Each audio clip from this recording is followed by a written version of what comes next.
주안의 사랑하는 성도님들, 오늘 사무엘상의 말씀을 함께 나누도록 하겠습니다. 저희가 구속사적으로 지금 성경을 함께 보고 있습니다. 모세오경부터 해서 지금 역사서로 이어오고 있는데요. 기억하시죠? 창세기의 여인의 후손의 그 하나님의 약속으로부터 이제 아브라함의 언약이 족장들에게 이어지게 되고요. 그리고 출애굽기에 넘어와서 이제 그 개인적 성격의 언약은 이제 공동체적 이스라엘과의 언약으로 확장되게 됩니다. 그런데 아시다시피 아브라함에게 주셨던 세 가지 약속, 땅에 대한 약속과 자손에 대한 약속, 복의 근원 되겠다. 이 약속 중에 지난번에 출애굽기에서부터 민수기까지 어떤 약속이 좀 성취됐다고 말씀드렸었죠? 이런 거 잘 기억하셔야 됩니다. 자, 민수기에 20세 이상의 전쟁에 나갈 만한 숫자를 헤아렸는데 60만 명 정도가 됐죠. 그래서 아이와 여자들까지 포함하면 대략 한 200만 명 정도의, 그러니까 어느 정도의 그 자손의 약속의 성취가 보여줬다고 말씀을 드렸고, 그리고 이제 신명기까지 가서 모세도 넘어가지 못하고 출애굽 1세대는 거기에서 이제 길을 멈춰야 됐고, 출애굽 2세대와 여호수아를 중심으로 해서 2세대가 여호수아서에서 그 땅의 약속, 아브라함에게 주셨던 땅의 약속을 성취합니다. 그래서 1장부터 12장까지 정복을 하고 13장부터 24장까지 분배를 하는, 그래서 사사기로 넘어오면서 저희가 지난 시간에 다뤘지만 이제는 그 땅에서 하나님 나라의 백성으로 잘 살아가면 됩니다. 그런데 그들이 어떻게 하죠? 그들은 그 땅 가운데 남아있었던 가나안 족속들과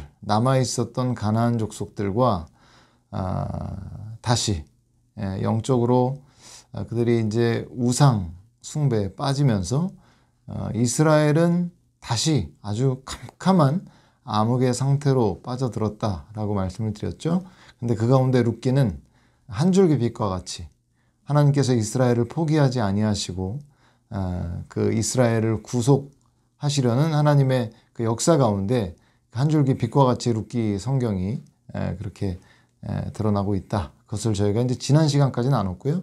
그리고 이제 오늘 드디어 이제 사무엘상으로 넘어오게 되는데요. 사무엘상 지금 이 본문의 상황에 이스라엘을 얘기하라면 마치 말이죠.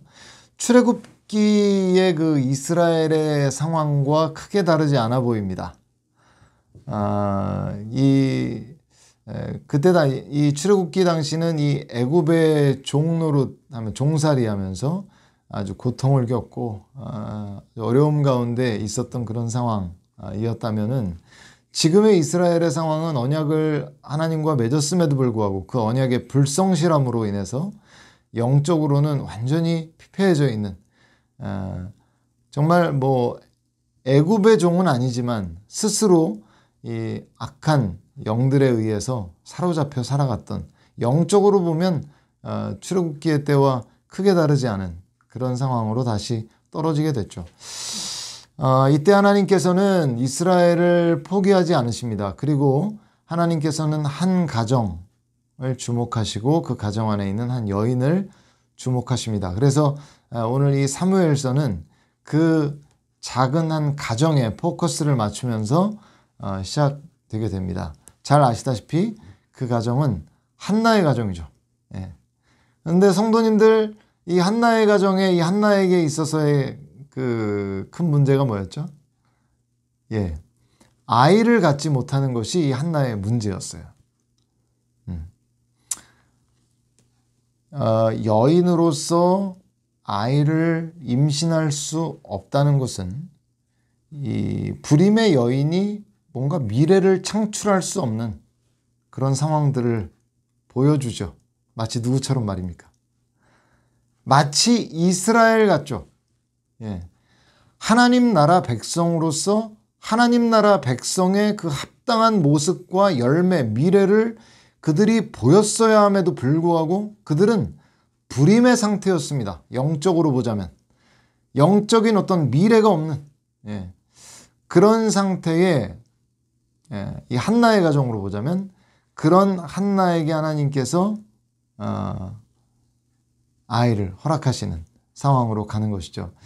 그러니까 이 한나가 겪은 이 1장 5절에 보면 저희가 1장 5절 같이 한번 볼까요? 한나에게는 갑절을 주니 이는 그를 사랑함이라. 그러나 여호와께서 그에게 임신하지 못하게 하시니. 아멘. 성도님들 한번 보세요. 한나에게 아이를 갖지 못하게 하신 분이 다름 아닌 여호와 하나님이시다, 이렇게 말씀하고 있죠. 그죠?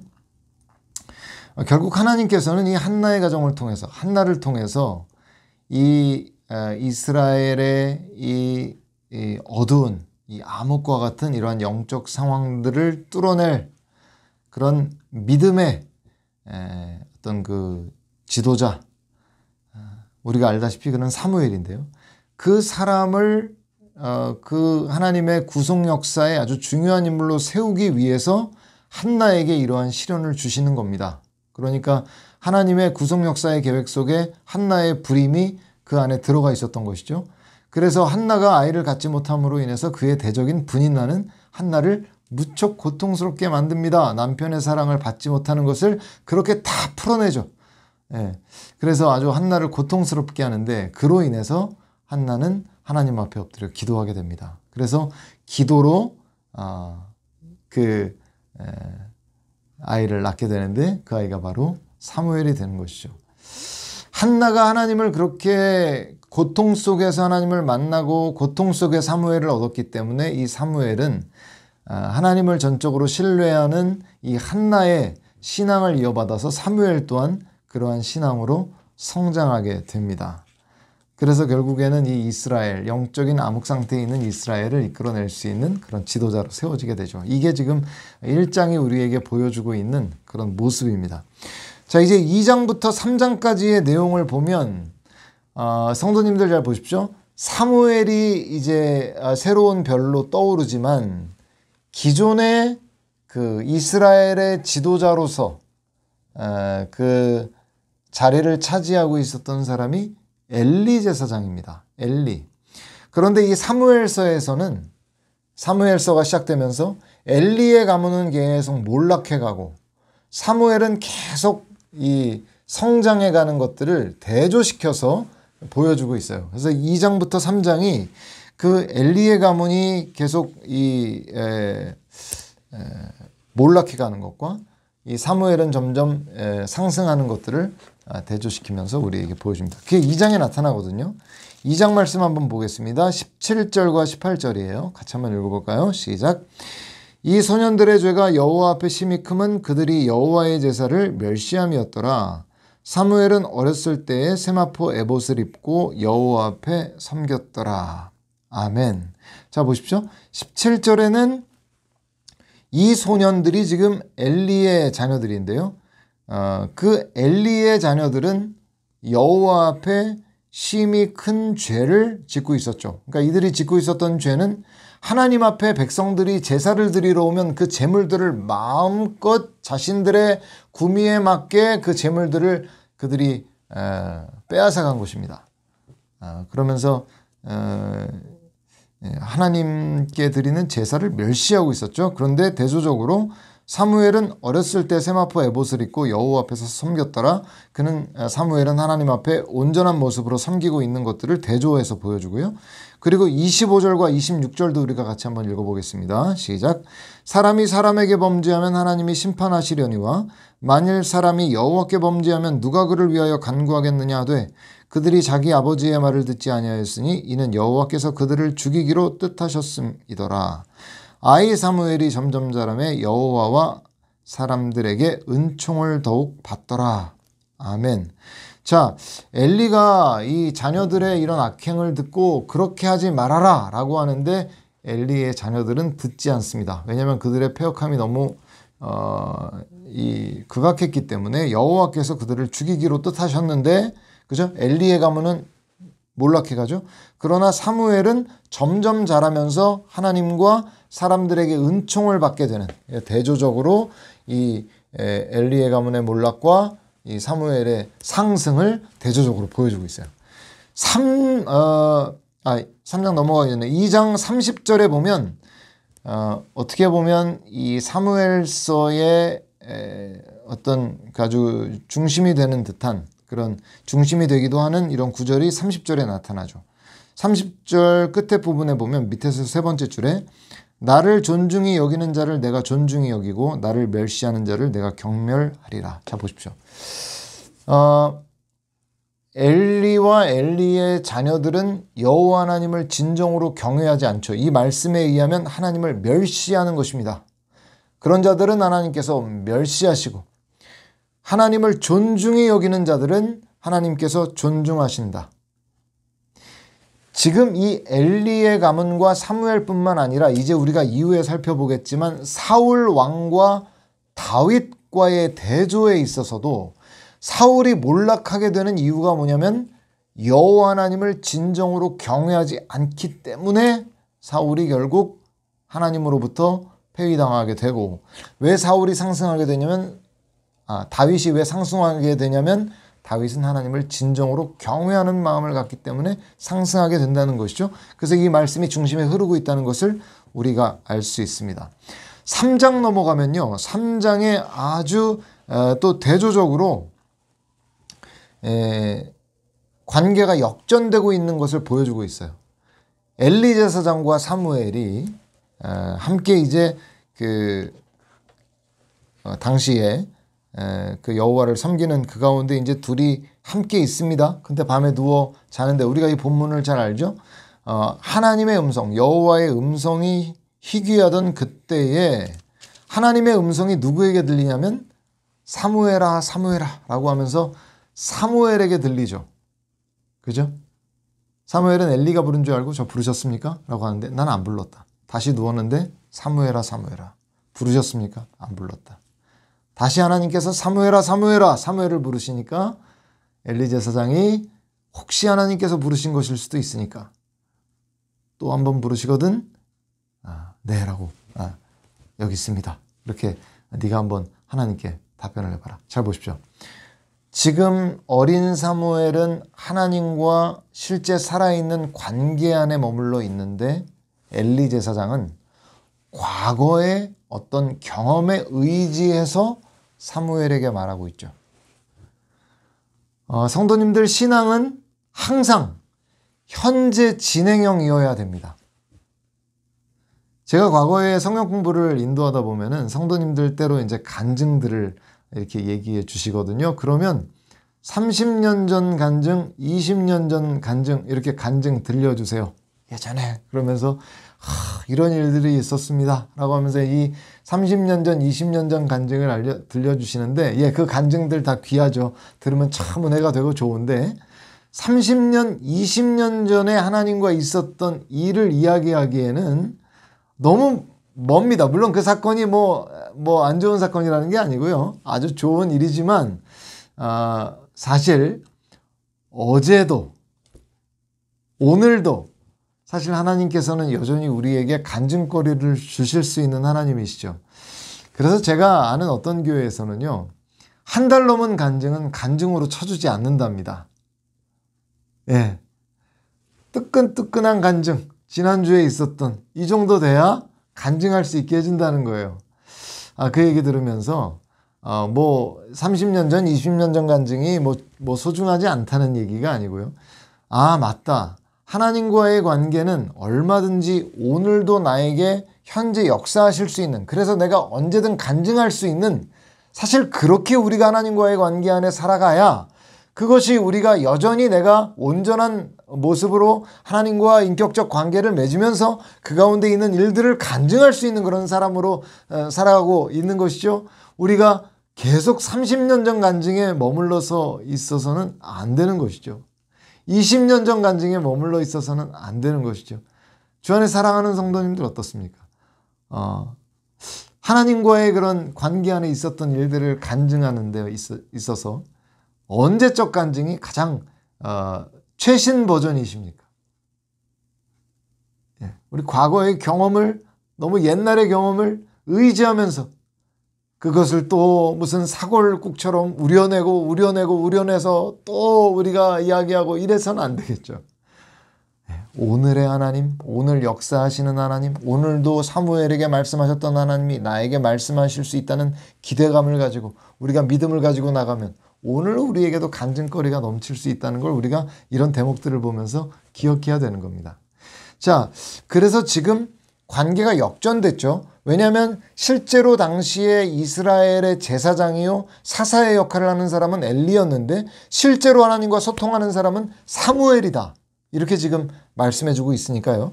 관계가 역전되면서 지금 여기에 초점은 아까 제가 말씀드린 것과 같이 엘리의 가문은 몰락해 가고 사무엘은 계속 상승하고 있는 것들을 대조적으로 지금 보여주고 있는 것이에요.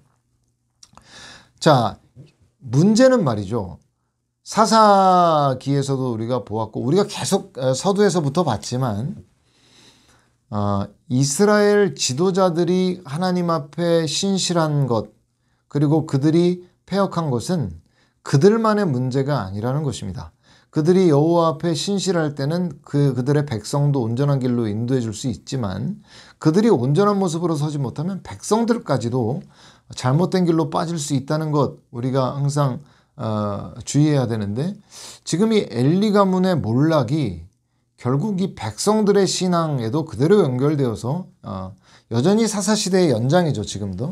그래서 결국 이들의 이 영적인 이 몰락은 결국 하나님의 심판을 불러오게 되는데 블레셋이 쳐들어오게 됩니다. 자, 보세요.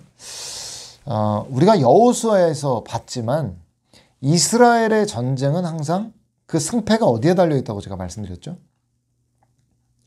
여호와 하나님과의 관계에 달려있다 제가 말씀드렸었잖아요. 그래서 여리고성 전투는 승리했지만 아이성 전투는 여리고성에서의 승리의 그 전리품을 취함으로 인해서 결국 아간의 범죄로 이스라엘이 그 작은 성 아이성의 전투를 패배했던 것처럼 하나님과의 관계를 어떻게 하느냐 이것이 정말 중요한데 지금 블레셋은 이들의 영적 상황에 대한 심판처럼 이들을 쳐들어오게 되는데 아니나 다를까 이들의 영적 상황이 어떠했는지 그대로 보여줍니다.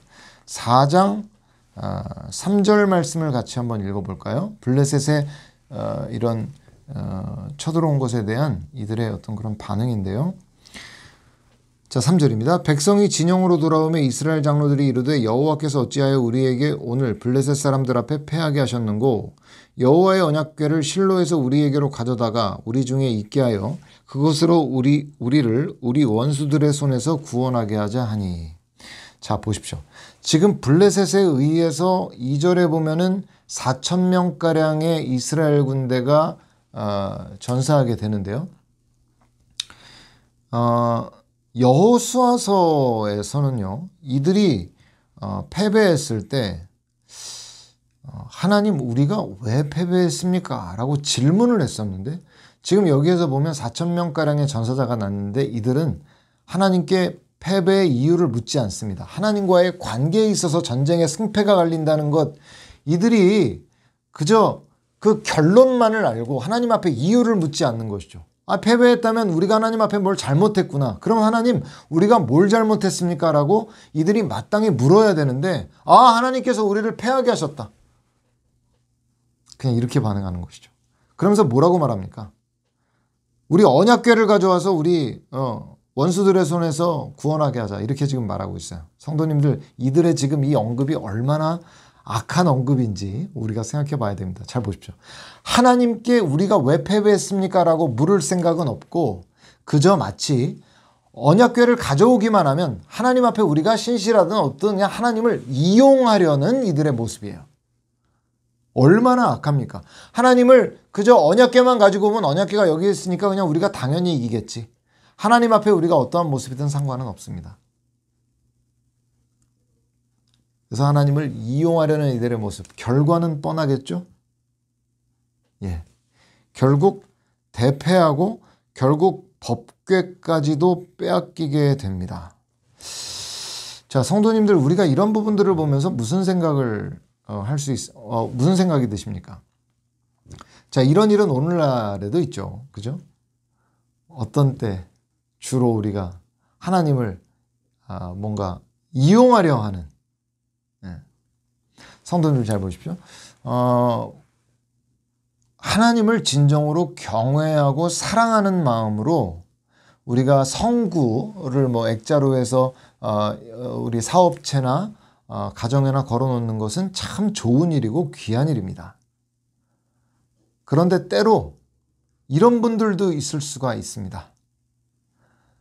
그저 이 말씀 걸어놓으면 내가 하나님을 뭐 그렇게 뭐 사랑하지도 않고 하나님을 의지할 마음도 없지만 이걸 걸어놓으면 무조건 장사가 잘 될 거야. 잘 될 줄로 믿어. 그렇게 해놓고 장사가 안 되면 뭐라고 말하냐면 왜 하나님께서 액자도 걸었는데 우리에게 장사가 안 되게 하시는가 라고 따지는 마치 지금 여기에 이스라엘 백성과 같은 모습을 보일 수 있다는 것이죠. 그러나 성도님들, 하나님은 결코 이용당하시지 않습니다. 우리가 기억해야 됩니다. 하나님께서 원하시는 것은 우리의 중심이죠.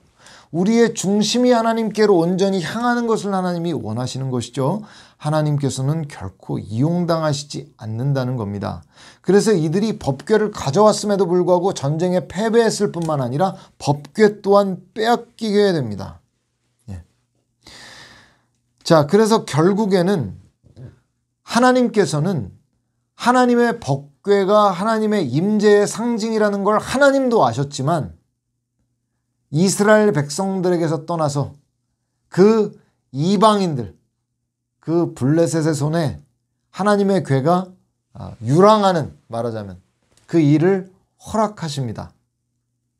그런데 말이죠, 이 하나님의 궤가 결국 법궤가 다곤 신전에 놓이게 되는데 어떻게 되는지 아시죠? 그죠? 다곤신이 엎드려 있고 팔다리가 잘려서 여기저기에 있게 되고 법궤가 가는 곳마다 하나님의 재앙이 임하고 하나님의 심판이 임해서 결국 이들이 뭐라고 말합니까? 우리가 이 하나님의 궤를 어찌 우리가 가지고 있을 수 있느냐? 빨리 돌려보내라. 이것으로 우리가 알 수 있는 게 뭡니까? 지금 이스라엘의 패배는 하나님의 패배가 아니라는 겁니다. 고대 전쟁에서는요, 항상 자신들이 섬기는 신을 그 앞에 내세웠습니다. 그래서 고대 전쟁은 한 부족과 부족, 국가와 국가 간의 싸움이 아니라 그 국가를 대표하는, 부족을 대표하는 신과 다른 부족을 대표하는 신들 간의 전쟁이었다고요. 그러니까 당시 이스라엘이 블레셋에 패배했다는 것은 블레셋의 입장에서는 우리 신인 다곤이 여호와를 이겼다, 이렇게 받아들였거든요. 그런데 그 여호와의 궤를 다곤 신전에 둔 게 이유가 뭘까요? 다곤 신이 여호와 하나님보다 강하다, 우리가 이겼다라는 어떤 그런 의미로 다곤 신전에 여호와의 궤를 둔 것이었는데요. 어떻게 됩니까? 제가 아까 말씀드린 대로 다곤 신이 엎드리고 다 팔다리가 잘려서 다른 곳에 놓이게 되죠. 뭘 얘기하는 거죠? 지금 이스라엘의 패배는 여호와 하나님의 패배가 아니라는 것이죠. 이스라엘의 불신앙으로 인한 그들에 대한 심판적 성경으로 그들만의 패배이지 여호와 하나님의 패배가 아니라는 것을 이 하나님의 궤가 이동하는 곳마다 그들에게 죄송합니다.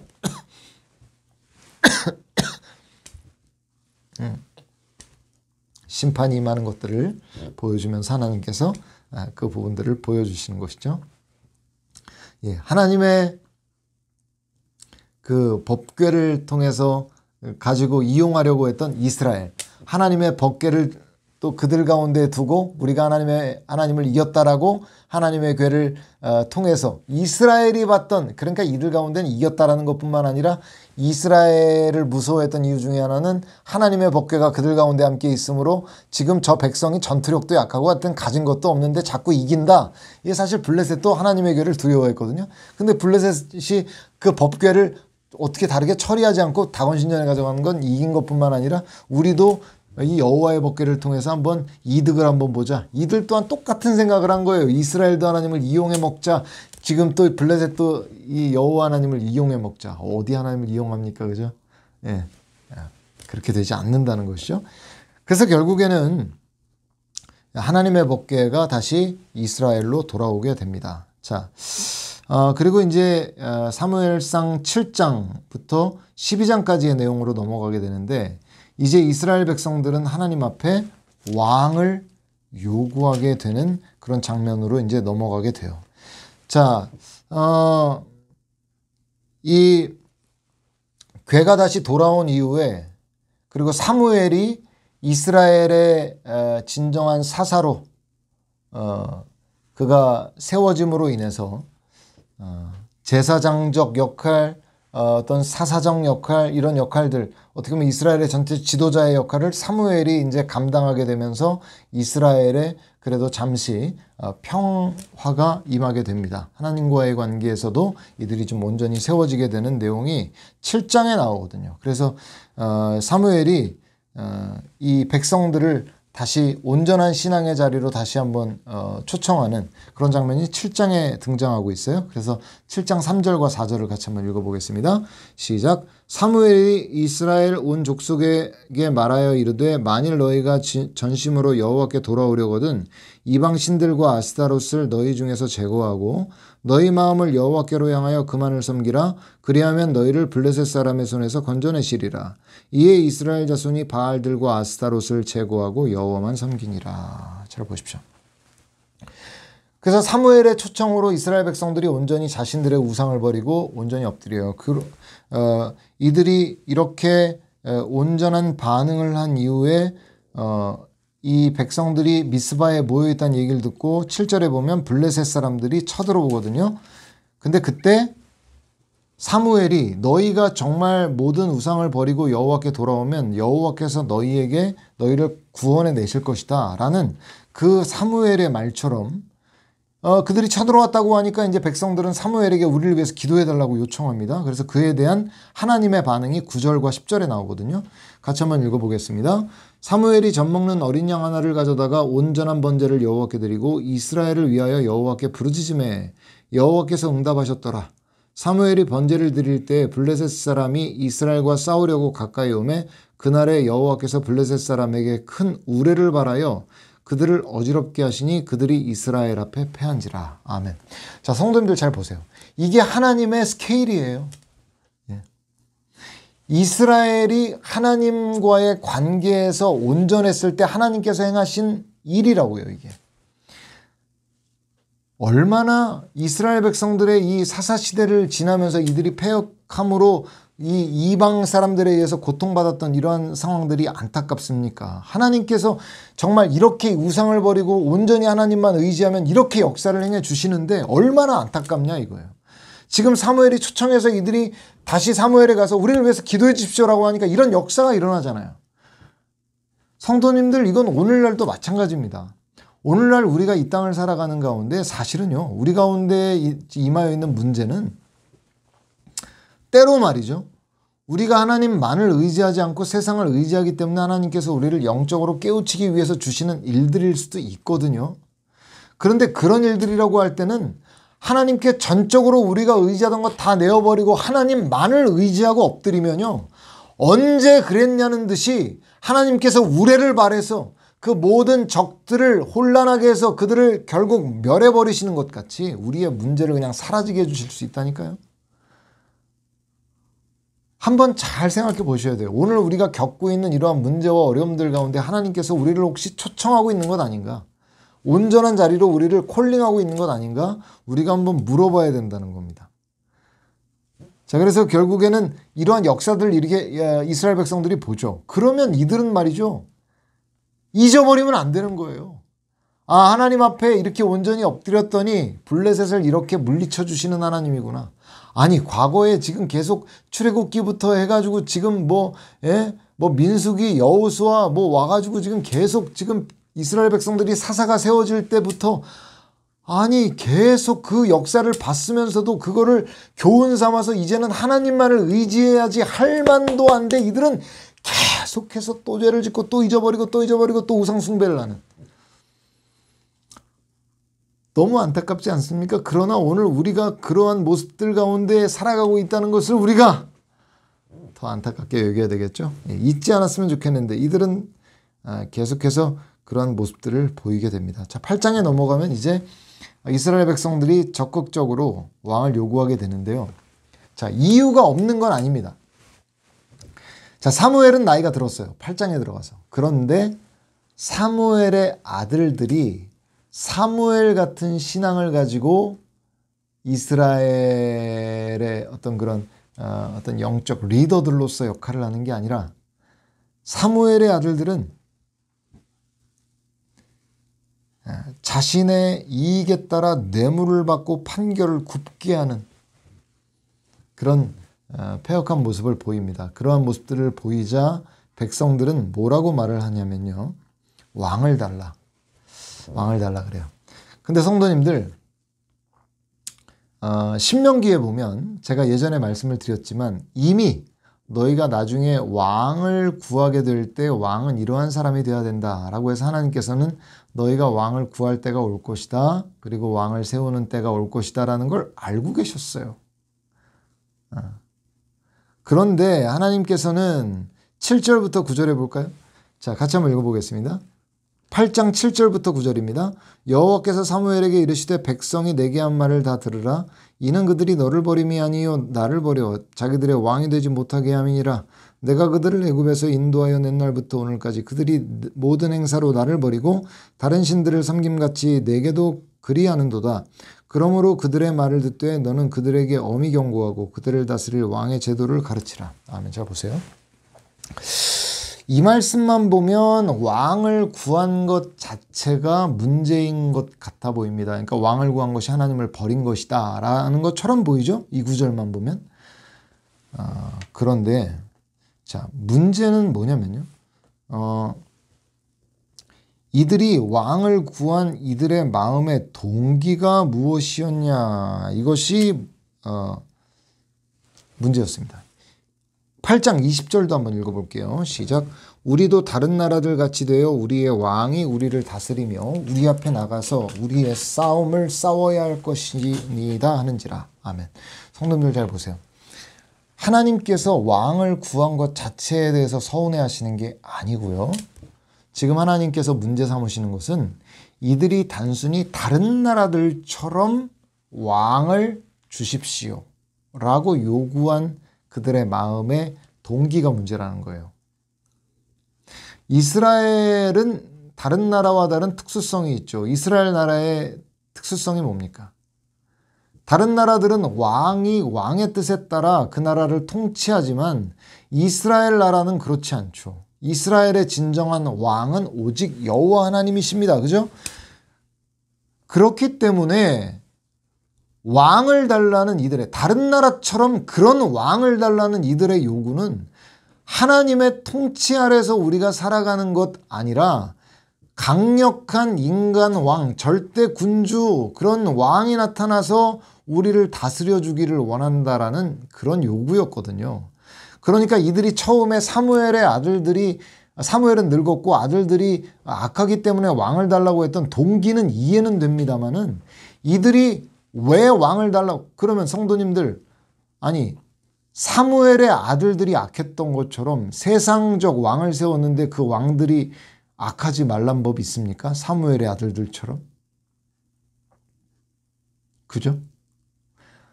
뭐 리더가 바뀌면 새로운 뭐 시대가 뭐 올 것이다. 뭐 세상에서도 그렇게 뭐 많이 말하지 않습니까? 뭐 특별히 뭐 대통령이라든지 정권이라든지. 근데 우리가 계속 속고 또 우리가 속고 이런 게 뭡니까?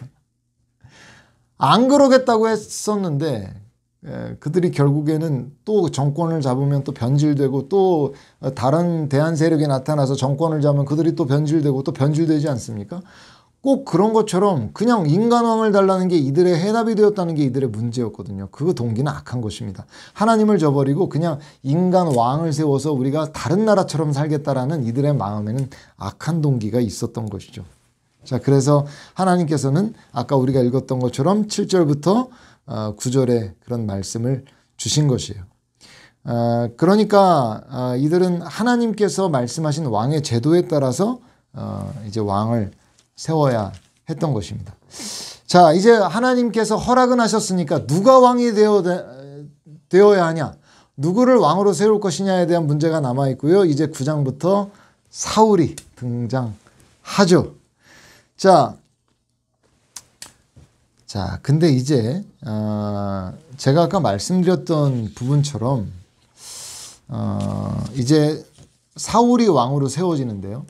여기서 이제 중요한 부분이 있죠. 제가 말씀드린 바와 같이 이스라엘의 왕은 다른 이방의 왕과는 달라야 합니다. 그래서 이제 어떻게 되어야 합니까? 자, 계속해서 저희가 이제 언약에 따라 보고 있잖아요. 그죠? 뭐 여인의 후손에 대한 약속, 그리고 아브라함의 언약, 시내산 언약, 그리고 이제는 시내산 언약에 있어서 그 약속이 쭉 이어져 내려오는 가운데 이제 왕을 통한 이제 과거와는 달라진, 자, 뭐가 달라집니까? 자, 보십시오. 지금 이 시점 이전까지는 하나님과 이스라엘 백성, 그 사이에 어떤 뭐 영적 지도자, 모세와 같은, 그래서 사사들의 어떤 그런 역할, 그 다음에 지금 사무엘과 같은. 근데 이제 이런 하나님 대 영적 지도자의 어떤 그런 구조가 아니라 이제 지금부터는 어떤 구조가 돼야 되냐면 하나님과 이스라엘 사이에 왕이라는 존재가 세워지게 되는 거예요. 근데 이 왕은 세상의 왕들처럼 어떤 그런 통치권을 가지고 이 이스라엘 백성들을 다스리게 될 거란 말입니다. 그러면 하나님께서는 이 왕이 어떤 기능을 감당해야 이스라엘을 온전히 하나님에 따라 이끌 수 있는 왕이 된다고 보시겠습니까? 어떻게 돼야 하나님께서 인정하실 만한, 기뻐하실 만한 왕이 될까요? 왕이라는 사람은 하나님의 대리 통치자로서 백성들을 다스릴 때 하나님의 나라가 여전히 유지되는 가운데 왕이 세워진 그런 상태가 유지가 되겠죠. 이해하시겠어요? 그러니까 하나님은 없는 그냥 이스라엘의 왕이 아니라 어떻게 하나님의 통치를 그대로 이스라엘 백성들에게 실현시킬 수 있겠느냐. 그게 이제 이스라엘 왕에게 주어지는 어떤 아주 중요한 부분. 이게 관건이라는 거죠. 그래서 하나님께서는 두 가지의 이스라엘 왕이 세워지는 데 있어서 두 가지의 어떤 그런 어떤 장치를 두십니다. 자, 그래서 그 첫 번째가 뭐냐면은 하나님께서는 이 사울 왕이 세워지는 데 있어서 어떻게 하냐면요.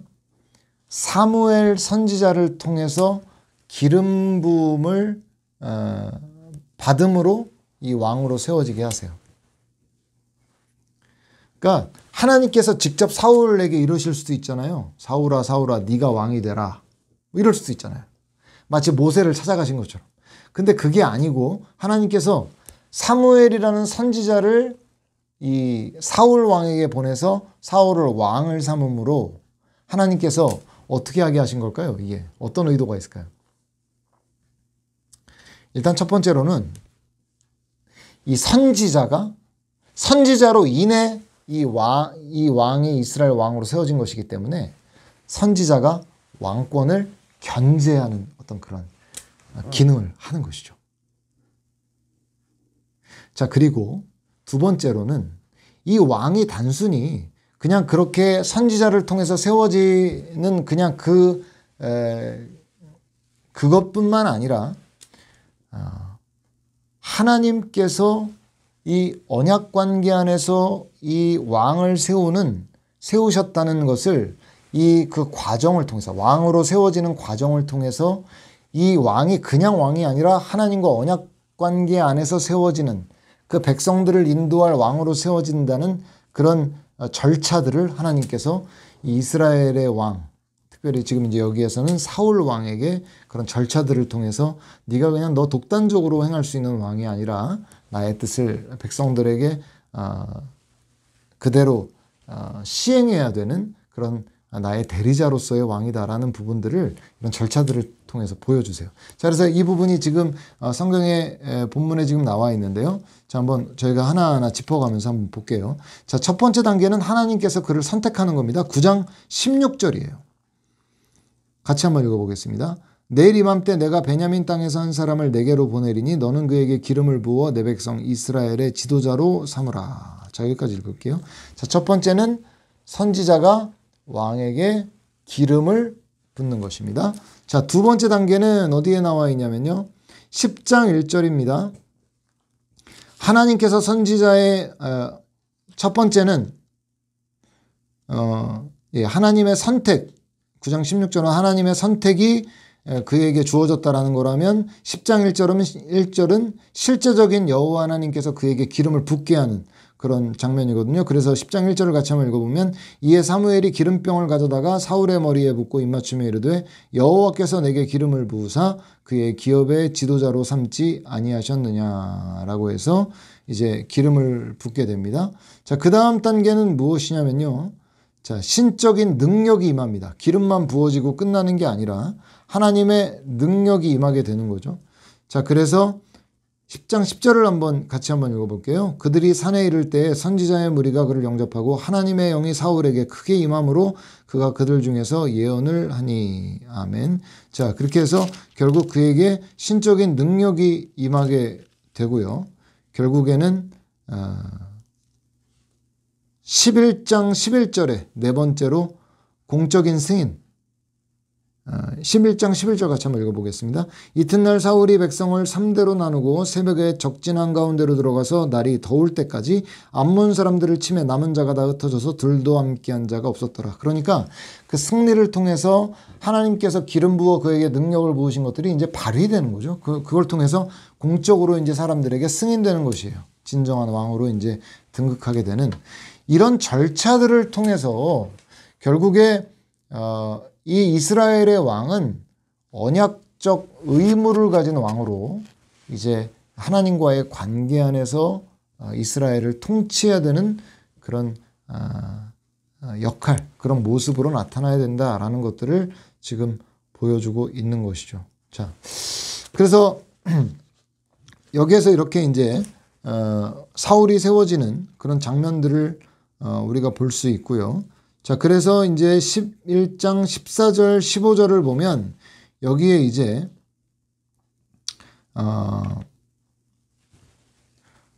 왕국을 새롭게 하는 장면이 나타나게 되는데 이거는 먼저 말씀 읽어보고 제가 설명을 드리겠습니다. 11장 14절 15절을 우리가 같이 한번 읽어볼게요.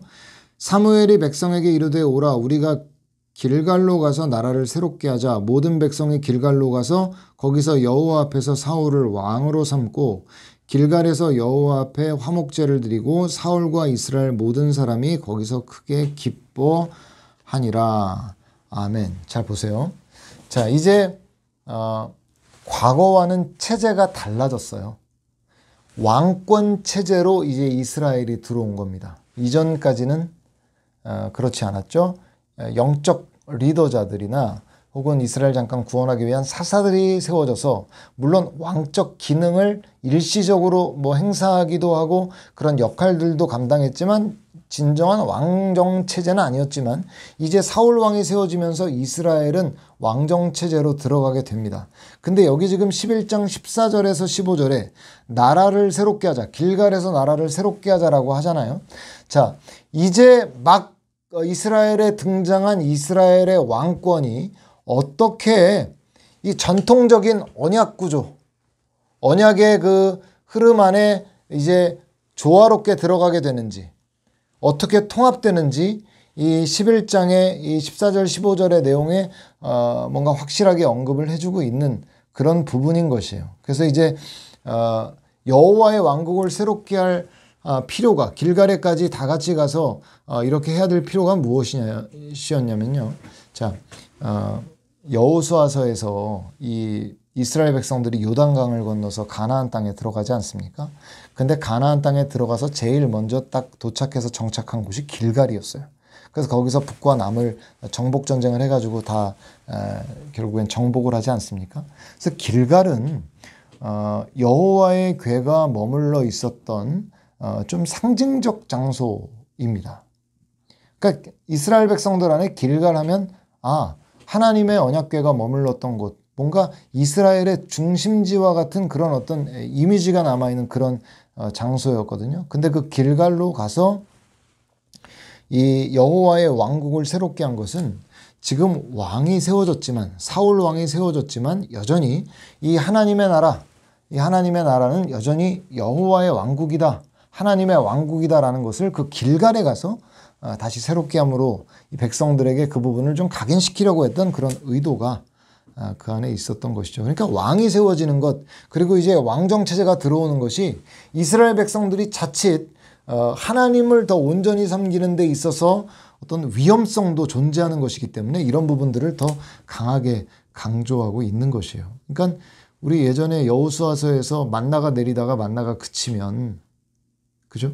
예전엔 만나가 계속 내려오니까 만나를 보면서 하나님께서 우리를 먹이신다는 것을 눈으로 볼 수 있었는데, 이제 만나가 내리지 않고 농사를 지어서 먹게 될 때 하나님께서 내려주셨다는 게 좀 뭐 그들에게 있어서 뭐 실질적인 부분들이 눈에 보이던 것들이 이제 그냥 자신들의 어떤 땀 흘림을 통해서 이제 어떤 소출로 나타나기 때문에 그런 뭔가 영적으로 하나님 앞에 더 가까이 나아가 이렇게 뭔가 감사하는 게 물론 당연히 돼야 되는 거지만, 근데 만나 때와 달리 이들이 흐릿해질 그런 감사나 감격이 흐릿해질 위험이 이들에게 있었던 것처럼 지금 여전히 마찬가지인 거죠.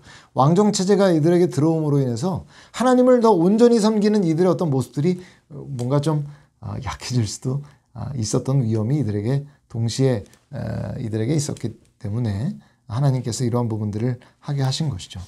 자, 그래서 이제 말하자면 신의 산 언약 체제 아래 왕정이 이제 완전히 탁 들어오게 되는 그런 장면이다, 이렇게 표현할 수 있겠습니다. 말이 조금 어렵지만 이렇게 표현할 수 있겠어요.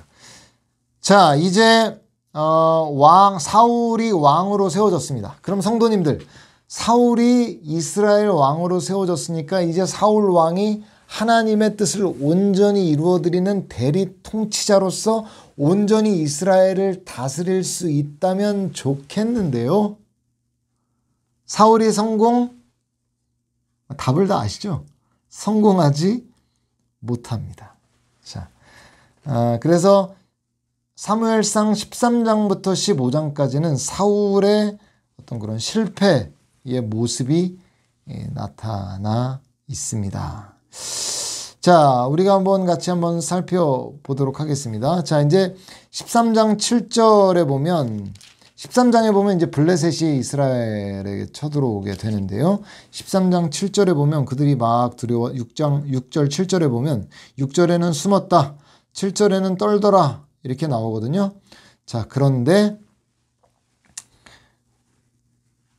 사무엘이 그들에게 정한 기한보다 더 늦게 옴을 보고 백성들이 막 이제 흩어지기 시작하는데, 그때 사울 왕은 두려움을 갖게 됩니다. 그래서 제사장으로서 제사장의 역할을 할 수 있는 사무엘이 할 수 있는 일을 이 사울 왕이 직접 행하게 되죠. 군대 해체를 막기 위해서 직접 제사를 집례하는 거죠. 자, 그래서 결국 사무엘로부터 강한 질책을 듣습니다. 하나님의 눈에 그 모습이 선하지 않았죠. 자, 그게 13절에 나오는데요. 13장 13절을 같이 한번 읽어보겠습니다. 사무엘이 사울에게 이르되 왕이 망령되이 행하였도다. 왕이 왕의 하나님 여호와께서 왕에게 내리신 명령을 지키지 아니하였도다. 그리하였더라면 여호와께서 이스라엘 위에 왕의 나라를 영원히 세우셨을 것이거늘. 14절에는 길지 못할 것이다, 이런 예언까지도 하죠. 그러니까 지금 이 사울은, 그러니까 이스라엘의 왕은 철저하게 하나님의 통치 아래서 하나님의 뜻에 따라 행해야 함에도 불구하고 지금 사울 왕은 제사장의 역할을 끌어당겨서 자신이 뭔가 그 왕국을 온전히 이끌어 가려고 하는 인간적 모습을 보임으로 실패하게 되는 모습을 보여주게 되죠. 자, 그리고 15장에 보면 결국에 사울은 이 아말렉과의 전쟁에 있어서 모든 재물을 완전히 다 헤렘 전쟁으로 완전히 진멸해 버려야 되는 전쟁인데, 그 중에 좋은 것들을 다 돌리죠. 그래서 그걸 책망하자 뭐라고 말합니까? 나 이거 하나님께 제사 드리려고 한 것이다, 이렇게 말합니다. 15장 11절에 그래서 뭐라고 말씀합니까? 같이 한번 읽어보겠습니다. 내가 사울을 왕으로 세운 것을 후회하노니 그가 돌이켜서 나를 따르지 아니하며 내 명령을 행하지 아니하였음이니라 하신지라. 사무엘이 근심하여 온 밤을 여호와께 부르짖으니라. 자, 성도님들 잘 보세요. 저희가 지금 구속사적으로 지금 계속 이 성경을 보고 있습니다. 하나님의 구속 역사, 그 하나님의 구속 역사가 진행되는 가운데 왕정 체제로 체제가 바뀌었는데 이 왕이 하나님의 구속 역사를 이루는 자의 역할을 온전히 감당해야 함에도 불구하고 사울 왕은 그 왕정 체제에 합당한 왕으로서의 모습을 보이지 못하죠. 그죠? 그래서 구속 역사가 그 사울 왕의 그런 실패로 인해서 거기에서 멈춰집니다. 그리고 온전한 왕의 등장을 대망하게 되죠. 예. 그런 흐름 가운데 이 사울의 실패가 다뤄지고 있다는 것을 우리가 좀 점검하면서 다음으로 넘어가 봐야 됩니다. 그래서 이제 16장부터 31장까지의 내용은요. 쉽게 말해서 사울 왕이 하나님 앞에 구속 역사에 합당한 이스라엘의 왕으로서의 역할을 감당하지 못함으로써 사울 왕은 점점점 패망해가고 사울은 쇠퇴해가고 그리고 새롭게 세워질 왕인 다윗은 점점점 흥기하는, 점점점 상승하는. 아까 사무엘서의 초반에는 누가 쇠락하고 누가 흥기했습니까? 아까는 엘리의 집안이 쇠퇴하고 사무엘이 흥기했다면, 자, 이제 이 사무엘상의 이 마지막 부분인 16장부터 31장까지는 하나님의 구속 역사에 합당하지 못한 사울 왕은 점점 쇠퇴해가고 다윗은 흥기하는 그런 장면으로 계속해서 대조를 이루면서 그 모습이 나타나고 있습니다. 그래서 이제 16장부터 이 다윗이 등장하게 되죠. 근데 다윗이 왕으로 세워지는 그 수순도 아까 우리가 사울이 등장했던 등장할 때 선지자에 의해 세워지고 그리고 절차에 따라서 세워지는 것과 똑같은 그런 수순으로 다윗도 세워지게 됩니다. 그걸 한번 찾아보면서 우리가 한번 보겠습니다. 자, 16장 1절에 보면, 자, 일단 여호와 하나님의 선택이 나타납니다. 16장 1절 말씀을 같이 한번 읽어보겠습니다. 시작. 여호와께서 사무엘에게 이르시되 내가 이미 사울을 버려 이스라엘 왕이 되지 못하게 하였거늘 내가 그를 위하여 언제까지 슬퍼하겠느냐. 너는 뿔에 기름을 채워가지고 가라. 내가 너를 베들레헴 사람 이새에게로 보내리니 이는 내가 그의 아들 중에서 한 왕을 보았느니라 하신지라. 자, 보십시오. 일단 하나님의 선택이 16장 1절에 있죠. 그러니까 이스라엘의 왕은 하나님의 선택으로부터 기인해야 된다는 겁니다. 자, 두 번째는 기름 붓는 장면이라고 그랬죠. 16장 13절이에요. 체크하시고 같이 한번 읽어보겠습니다. 시작. 사무엘이 기름 뿔병을 가져다가 그의 형제 중에서 그에게 부었더니 이날 이후로 다윗이 여호와의 영에게 크게 감동되니라. 사무엘이 떠나서 라마로 가니라. 아멘. 자, 기름 부음이 나타나게 되죠. 기름 부음이 나타나게 되고, 자, 그러면 능력은 어떻게 나타나게 됩니까? 골리앗과의 전쟁에서 어떻게 하죠? 이 골리앗을 쓰러뜨리는, 결국 이 물매로 던져서 결국 이 골리앗이 넘어지게 되는데, 성도님들 잘 아시죠? 다윗이 힘이 세서 골리앗을 무너뜨린 게 아닙니다. 다윗이 던진 물매 가운데 여호와의 신이 감동되어 있었기 때문에 여호와의 능력이 골리앗의 머리에 그대로 박힌 것이죠. 그래서 결국에 골리앗이 쓰러지게 됩니다. 그래서 자, 17장 49절 한번 49절 읽어보겠습니다. 손을 주머니에 넣어 돌을 가지고 물매로 던져 블레셋 사람의 이마를 치매 돌이 그의 이마에 박히니 땅에 엎드러지니라. 자, 보십시오. 자, 이렇게 결국 하나님의 능력이 나타나게 되죠. 그래서 결국에 사람들이 모두 물러가게 되고, 이제 그 17장의 부분과 18장 7절에 보면 사울이 죽인 자는 천천히요 다윗은 만만히로다. 이렇게 해서 공적 승인까지 사람들이 다윗을 인정하게 되는 장면으로 이어지게 되죠. 그래서 이렇게 이스라엘의 왕이 세워지는 데 있어서의 이런 어떤 그런 절차, 그 다음에 선지자에 의해서 세워지는 것, 그래서 왕권을 견제하고 왕이 이런 절차로 세워지는 것, 그래서 여호와의 언약적 관계 아래서 그런 이스라엘의 대리 통치자로서의 어떤 역할을 감당하는 것이 이스라엘의 왕이다. 이런 것들을 다시 한번 보여주고 있죠.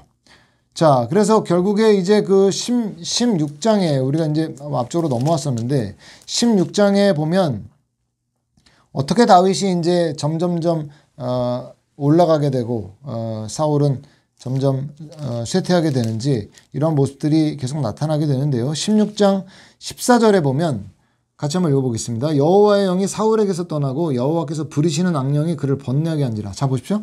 여호와의 영이 그로부터는 떠나가죠. 자, 떠나가게 되는데, 자, 23절을 같이 한번 읽어보겠습니다. 하나님께서 부리시는 악령이 사울에게 이를 때 다윗이 수금을 들고 와서 손으로 탄즉 사울이 상쾌하여 났고 악령이 그에게서 떠나더라. 잘 보십시오. 하나님의 영에 감동된 다윗이 수금을 탈 때 그에게 임해 있는 악령이 떠나게 되는, 자, 여호와의 영이 사울에게선 떠나고 다윗에게 임해 있는 그런 모습들을 보여주고, 방금 우리가 나눴던 골리앗 이 기사에서 우리가 알 수 있듯이 거기에서 다윗은 강한 용사로 나타나고 오히려 사울은 약한 모습. 자, 우리가 17장을 보면서 다윗과 골리앗의 전쟁을 보면서 거기서 아주 그 의미심장한 장면이 나온다는 걸 알 수 있습니다. 자, 일단은 거기에 보면 이스라엘 군대 전체가 덜덜덜 떨고 있지 않습니까? 게다가 다윗이 가는데 다윗의 맏형인 그 첫째 형이 그 다윗이 온 걸 보고 전쟁 구경 왔다고 해서 아주 심히 꾸짖습니다. 그죠? 그도 떨었으면서, 그도 덜덜덜 떨었으면서 다윗을 혼을 내죠. 사울 왕이 내가 한번 나가보겠다 다윗이 얘기하는데 너는 어려서 안 된다 이렇게 얘기하는데 끝까지 나가겠다니까. 자, 보십시오. 그때 사울이 어떤 행위를 하냐면요, 자신의 갑옷과 칼을 내어줍니다. 자, 이것은 굉장히 상징적 의미를 갖습니다. 갑옷과 칼을 내어준다. 자, 이스라엘의 왕의 갑옷과 무기가 다윗에게 그대로 전달되어지는, 물론 결국 그것을 다윗이 입지는 않지만 사울 스스로 자신이 그 갑옷과 칼을 들 만한 자격이 없다는 것을 그 스스로 보여주고 있는 장면이라고 할 수 있겠죠. 자, 그래서 자연스럽게 그 사울에게 있었던 모든 왕권이 다윗에게 이양되고 있는 것을 우리에게 그 그림으로 자연스럽게 보여주고 있죠. 자, 그런 기능들도 그렇게 나타나고 있다는 겁니다. 자, 그래서 결국 다윗은 승리를 하게 되는데 이후에 나타나게 되는 계속 이 18장부터 31장까지의 내용은 계속해서 이 둘을 대조하면서 사울이 계속 몰락해가고 다윗은 승승장구하는 모습을 계속 그냥 대조하면서 보여주는 장면입니다. 제가 일일이 다 저희가 이제 구속사적으로 볼 때 이 부분들을 제가 설명을 다 한 거기 때문에 살펴보지는 않겠지만 제가 간단하게 뭐 설명하자면은 계속해서 사울은 다윗을 죽이려고 하죠. 그리고 딸인 미갈도 아들인 요나단도 결국 아버지를 떠나게 되고 소외시키게 됩니다. 근데 반대로 다윗은 미갈의 사랑을 받고 또 요나단으로부터 사랑을 받죠. 그리고 백성들에게 인기를 얻게 되고 그리고 하나님께서 함께 하셨다. 그게 18장 12절부터 14절에 나옵니다. 자, 이거 한번 같이 한번 읽어보겠습니다. 18장 12절 14절. 자, 같이 한번 읽습니다. 시작. 여호와께서 사울을 떠나 다윗과 함께 계심으로 사울이 그를 두려워한지라. 14절입니다. 다윗이 그의 모든 일을 지혜롭게 행하니라. 여호와께서 그와 함께 계시니라. 자, 이렇게 여호와께서 계속 함께 하시게 되고 점점 승승장구하는 거죠. 자, 그래서 결국에는 또 이제 21장으로 넘어가게 되는데 다윗을 도왔다는 이유로 노베 제사장들을 살해하게 돼서 결국 제사장들의 집단으로부터 사울이 점점 소원해지게 돼요. 그의 어떤 사울의 어떤 그런 아주 그 악한 모습 때문에. 근데 결국에 그런 상황에 다윗은 어떻게 되냐면 골리앗의 칼을 받게 됩니다. 그리고 400명의 부하가 다윗에게 합류하게 되고요. 그리고 그의 이제 식구들과 다시 연합하게 되고 선지자 갓과 제사장 아비아달의 협조를 받게 됩니다. 그리고 23장부터 가면 다시 또 사울은 다윗을 죽이기 위해서 그일라에 있는 다윗을 해하려고 하지만 계획은 불발되고 블레셋이 침공함으로 인해서 다윗을 거의 다 잡았는데 결국 다시 물러가게 됩니다. 이게 하나님의 역사죠. 그죠? 자, 거기에서 600명의 부하가 도리어 다윗에게는 더해지게 되고 사울의 손에서 빠져나가게 되죠. 그죠? 그리고 요나단이 다음 왕은 다윗임을 인정하게 됩니다. 24장부터 26장에 어떤 내용이 나와 있냐면 사울이 자신의 입으로 인정해요. 다윗이 자기보다 의롭다. 다윗이 왕이 될 것이다. 자기가 어리석었다. 이런 내용들을 인정하고 도리어 다윗은 사울을 2번이나 살려주고 지혜로운 아내 아비가일을 얻게 됩니다. 27장부터 31장까지는 사울은 고독하게 여호와 하나님으로부터 격리된 가운데 길보아 산의 전투 중에서 이제 블레셋의 손에 죽임을 당하게 되고 도리어 다윗은 블레셋에 피신하게 됩니다. 그리고 사울의 죽음에 대해서 다윗이 무관한 그런 부분들이 완전히 입증이 되죠. 이게 참 중요해요. 하나님께서 세우신 왕을 다윗이 치게 되면 하나님의 권위를 다윗이 어떻게 보면 무시한 게 되죠. 결국 그래서 하나님께서는 블레셋의 손에 의해서 사울을 치고 다윗은 그의 죽음과 무관하다는 것을 27장부터 37장의 내용을 통해서 확실하게 드러냅니다. 자, 이렇게 계속 대조를 보이면서 사무엘상의 내용이 마무리가 되고 이제 사무엘 하의 내용으로 이어지게 됩니다. 이제 다윗이 이제 온전히 세워진 가운데 이제 다윗의 중심, 다윗을 중심으로 한 이스라엘 나라가 온전히 세워지는 모습이 이제 사무엘 하에 이어지게 됩니다. 자, 오늘 사무엘상의 내용 함께 공부하시느라 수고 많으셨습니다. 감사합니다.